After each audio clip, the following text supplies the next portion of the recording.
ఇక పంచాయతీ ఎన్నికలంటే అధికార విపక్ష పార్టీల మధ్య ఫ్యాక్షన్ తగాదాలు కామన్. కొన్ని చోట్ల ఇవి మితిమీరి తీవ్రమైన దాడులు, మర్డర్ల వరకు కూడా పోయిన సందర్భాలు చూశాం. అయితే ఓ గ్రామంలో కాంగ్రెస్ బీఆర్ఎస్ కలిసి కాంగ్రెస్ రెబల్ అభ్యర్థికి వ్యతిరేకంగా ఒకటయ్యాయి. ఇప్పుడు ఇదే ఘటన హాట్ టాపిక్గా మారింది.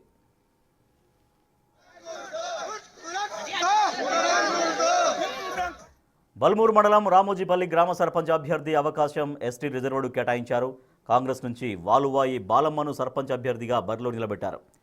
అయితే కాంగ్రెస్ అభ్యర్థికి వ్యతిరేకంగా కాంగ్రెస్ పార్టీ నేతలు బీఆర్ఎస్తో కలిసి రంగంలోకి దిగారు. ఉమ్మడి అభ్యర్థిగా కాంగ్రెస్ రెబల్ వంశీని పోటీలోకి దింపారు.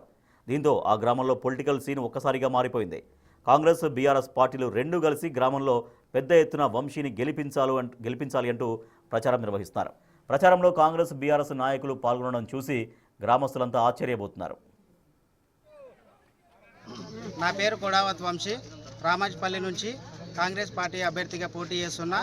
నన్ను బీఆర్ఎస్ పార్టీ బలపరుస్తుంది. పార్టీలకు అతీతంగా నేను ఖచ్చితంగా అత్యధిక మెజారిటీతో గెలిచి ఊరికి మంచి చేస్తా. నా పేరు కొడావత్ వంశీ.